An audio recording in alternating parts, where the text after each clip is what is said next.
Ketua Umum PDI Perjuangan Megawati Soekarno Putri menganggap kondisi di Sumatera Barat saat ini berbeda dengan dahulu.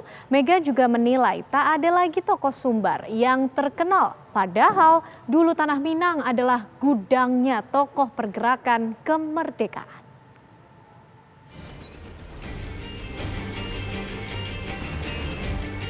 Ketua Umum Partai Demokrasi Indonesia Perjuangan Megawati Soekarno Putri menyatakan Sumatera Barat saat ini berbeda dari yang ia kenal sebelumnya. Mega menilai dulu Sumatera Barat selalu menghasilkan tokoh-tokoh terkenal. Putri pertama Bung Karno menyampaikan hal ini dalam webinar Bung Hatta Inspirasi Kemandirian Bangsa di kanal YouTube Badan Kebudayaan Nasional Pusat BKNP PDIP pada Kamis 12 Agustus lalu. Saya tahunya banyak sekali tokoh dari Sumatera Barat, itu Pak Aswi. Kenapa menurut saya sekarang kok kayaknya tidak sepopuler dulu Pak? Atau memang tidak ada produknya? Mega juga menceritakan ketika menyambangi Sumatera Barat, ia selalu merasakan adanya naluri kegotong royongan.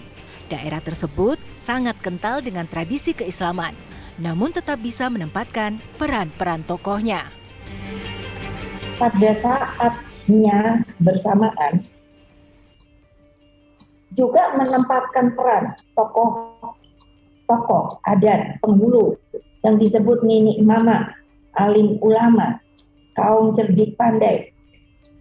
Kesemuanya merupakan kepemimpinan yang khas yang disebut Minangkabau, sehingga ada bukannya istilah tapi seperti panggilan, tungku tigo sajarangan. Mega bahkan pernah mempertanyakan kondisi Sumatera Barat yang menurutnya sudah berubah jauh ini kepada anggota Dewan Pengarah Badan Pembinaan Ideologi Pancasila BPIP yang juga tokoh Muhammadiyah Ahmad Syaf'i Ma'rif. Sementara itu, Ketua Harian Ikatan Keluarga Minang, Andre Rosiade menilai pernyataan Megawati tersebut merupakan bentuk perhatian Mega terhadap masyarakat Sumatera Barat. Pernyataan Bu Mega itu menunjukkan beliau perhatian dengan masyarakat Sumatera Barat ya. Yang kedua mengenai nilai gotong royong, kami ingin menyampaikan kepada Bu Mega sebagai Ketua Harian Dewan Pimpinan Pusat Ikatan Keluarga Minang, kami ingin menyampaikan bahwa nilai gotong royong itu sangat kita pahami dan sangat kita laksanakan dalam kehidupan sehari-hari di Sumatera Barat, baik di ranah maupun di rantau. Tim TV One mengabarkan.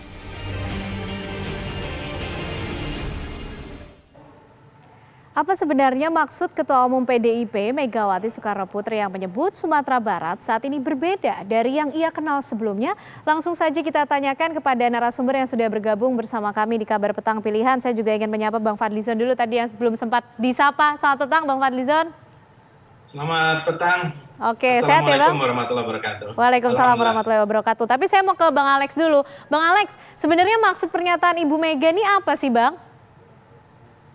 Yang pertama saya ingin meluruskan tadi yang disampaikan bahwa saya bukan lagi anggota DPR, saya adalah anggota DPR periode yang lalu, tahun 2014 sampai 2019, itu yang pertama.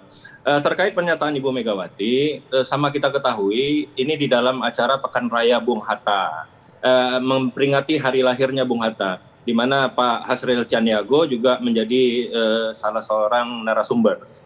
Ini kan disampaikan dengan kaitan tokoh-tokoh yang begitu banyaknya sebagai the founding fathers bangsa kita. Begitu banyak legenda dari Sumatera Barat, orang-orang Minang pada waktu itu. Nah, ini ada pembandingan bahwa Ibu merasa sekarang kok tidak ada lagi kemudian tokoh-tokoh yang seperti the founding fathers pada masa itu. Konteksnya itu menurut saya. Oke, itu konteksnya menurut Bang Alex. Mungkin langsung ditanggapi oleh Bang Fadlizon nih sebagai Ketua Umum IKM, Ikatan Keluarga Minang, dan juga politikus asal Sumatera Barat nih Bang Fadlizon. Bagaimana melihat pernyataan Bu Mega ini seperti tadi yang juga sudah disampaikan Bang Alex? Ya, saya tidak mendengar agak jernih tadi karena mungkin teknis apa yang diterangkan oleh saudara Alex. Tapi saya pikir apa yang disampaikan oleh Bu Mega itu sebuah pendapat ya, dan pendapat itu sah-sah saja sebetulnya karena menyangkut masalah persepsi pribadi. Nah, saya termasuk yang merespon itu melalui Twitter. Saya mengatakan sebetulnya tidak ada yang berubah dari masyarakat Sumatera Barat, orang Minang, ya, yang selalu memegang adat istiadatnya, yaitu adat Basandi Sara, Sara Basandi Kitabullah. Kemudian masyarakat Minang juga, saya kira apa yang disitir oleh Bu Mega tentang Tungku Tigo Sajarangan itu tetap ada, hadir dalam kehidupan sehari-hari, yaitu peran dari Ninik Mama, kemudian alim ulama dari Cadiak Pandai, Cendekiawan, ya, kemudian alim ulama dan juga para penghulu yang ada di situ. Jadi ini menyatu dalam satu kesatuan yang sejak dulu tidak pernah berubah gitu. Tapi mengenai budaya, memang budaya masyarakat Minang itu kan pada umumnya musyawarah untuk mufakat, gotong royong, kemudian demokrasi ya, demokratis dan anti feodalisme gitu ya. Jadi kalau kita lihat tidak ada yang dikultuskan di ranah Minang itu, semuanya dianggap semuanya sama, egaliter gitu ya. Jadi saya kira tidak ada yang berubah di situ. Dan ini yang memang perlu diluruskan. Seolah ada perubahan paradigma kultural dan sebagainya, yang saya kira tidak ada itu. Tapi kalau mengenai pendapat, persepsi ya tentu sah-sah saja. Tapi saya sebagai ketua umum dari Ikatan Keluarga Minang, IKM, dan juga meskipun saya dibesarkan di tanah Sunda ya, saya merasakan bahwa budaya itu masih kuat sekali dan masih kental sekali dan menjadi bagian dari masyarakat sampai saat ini. Tidak ada yang berubah. Nah, kalau mengenai peran, ya saya kira peran dari tokoh-tokoh Minang di masa memperjuangkan kemerdekaan Republik Indonesia itu sangat kuat.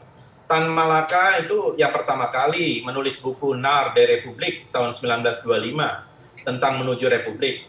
Bung Hatta sudah menulis tentang Indonesia Merdeka, Indonesia Free itu tahun 1927. 1928 waktu itu sudah diterbitkan, usianya masih 26 tahun. Dan kemudian menjadi proklamator. Bung Sahrir, Sultan Sahrir itu menjadi Perdana Menteri pertama. Jadi dari 4 Bapak Republik, kalau salah satu versi dari sebuah majalah nasional, dari 4 itu 3 orang itu kebetulan orang Minang gitu ya. Jadi belum lagi yang lain-lain. Tentu juga dari berbagai daerah luar biasa perjuangannya ketika itu di daerah masing-masing maupun di pusat. Baik, tadi sudah disampaikan konteks pernyataan yang disampaikan Ibu Mega oleh Bang Alex, juga sudah ditanggapi oleh Bang Fadli kalau tidak ada perubahan secara kultural. Tapi bagaimana dari sisi budayawan melihat ini? Usai jeda pemirsa, kami akan kembali berbincang dengan Bang Asril, Bang Fadlizon dan juga Bang Alex. Kabar Petang Pilihan kembali hadir untuk Anda.